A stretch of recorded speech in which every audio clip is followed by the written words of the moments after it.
AITA if I back out of being maid of honor at my best friend's wedding next weekend? Jump into the worst week of my life.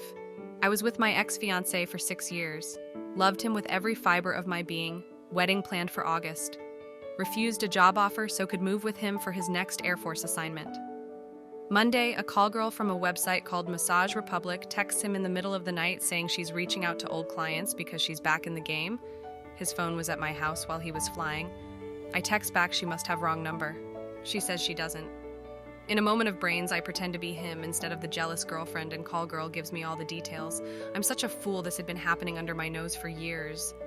I confront him. He claims to be a sex addict and promises to change. I consider it for half a second and say no.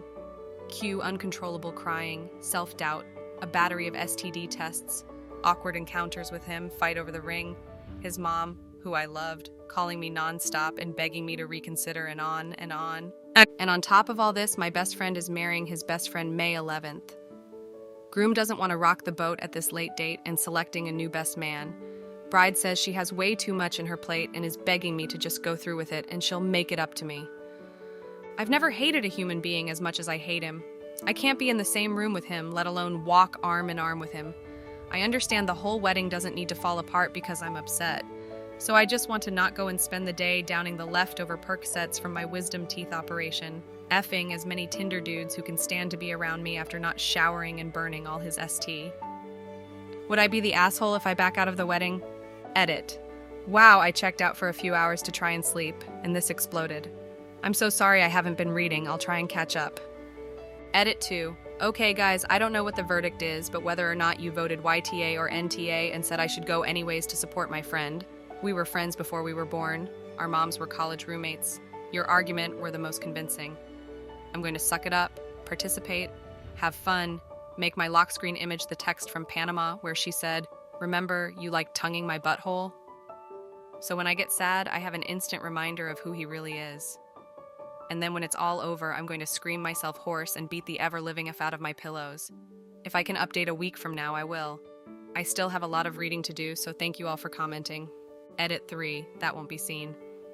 Guys, I've had the worst week of my life and been crying almost non-stop since 3 a.m. last Monday, or Tuesday or whatever. I have to clear up people calling my best friend the asshole. That just isn't the case at all.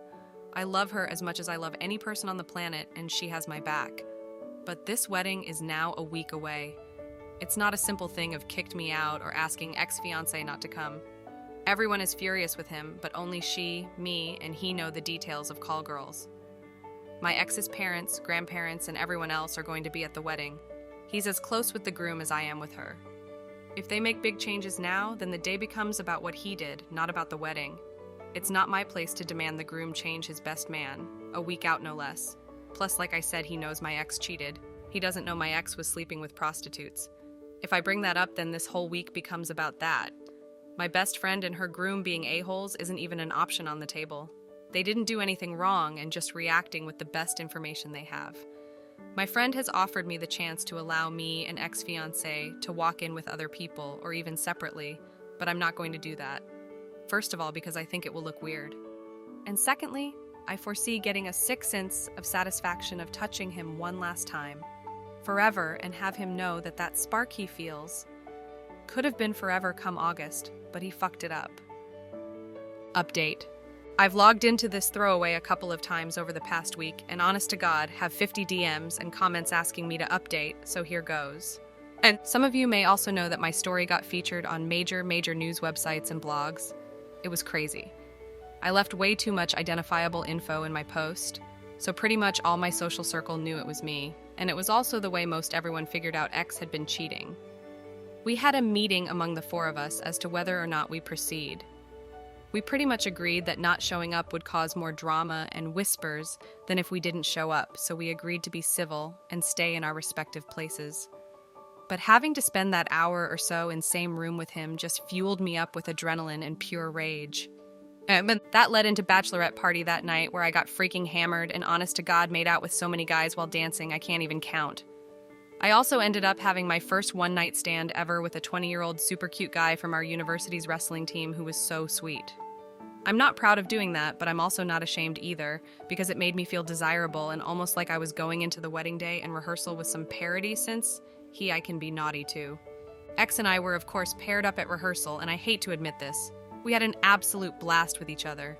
It wasn't a mistake that we had such a great and fun relationship. We are very compatible. It probably also worked because we were able to put the issue on the side and focus on something else. Wedding was very much the same way. We walked arm in arm down the aisle with big beaming and genuine smiles since we were there for our friends. I had prepared a really nasty maid of honor toast that would have praised my friend and her loving relationship, loyalty, and truthfulness. I even included a line about you never know who was going to call in the middle of the night. But as the reception wore on, I could tell the weight of the situation was really getting to my ex, and I felt like I really didn't need to twist the knife any further, so I gave a nice but very generic toast. As night went on, X was more and more out of it and sitting by himself either on his phone or with his head in his hand. I didn't want people talking about him, so I asked him to dance with me, which was actually really, really nice, since we both didn't say anything. At the end of it, he put his hands around my face like he was going to kiss me. I would have totally let him in that moment, and just whispered how sorry he was and walked away.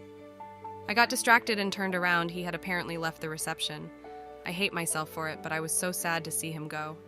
This wedding is literally the last thing we ever have to do with each other. There's no expectation of GOT Sundays or Bloody Mary brunches with his mom. We won't argue over how bad IPA beer smells or who forgot to put gas in the car. Like the reality of him just being able to leave without me arguing that I'm not ready to go yet, classic introvert-extrovert pairing here, sunk in that this is over. Like over. I went and cried uncontrollably in the kitchen of the hotel until the bride found me and cried with for a good half an hour. With that, I knew I made the right choice in being there for my friend. So that is that wedding is over and done with. No real drama, lots and lots of hurt feelings, and a huge broken heart that I'm not sure how it will ever heal. I wish I could just turn off loving him, but it's not going to happen. Edit. Last word on this, guys, and it's really honest to God say thank you. This sub has been such an amazing place, and particular shout out to user Snossagefest, who is a great moderator, and absolutely coaxed me into the right decision. I still have something like 1,200 inbox notifications, and I'm sure the people who gave me gold and silver are in there somewhere. If I don't get to thank you privately, please know that I do thank you. And thank you so much for the words of encouragement that I will move on. I know I will. Right now, it's so fresh, and I just keep thinking, God, if you wouldn't have been up that night worrying about work, you never would have seen the text come in, and you'd be ignorant to all of this. And happy. But that's not healthy, because wishing to live an uninformed and ignorant life is never what I wanted to be. Anyways, I'm indulging self-pity, and I don't want to do that anymore. This has been a crazy ride, and I just want to say thank you. And Fox News, you kind of suck.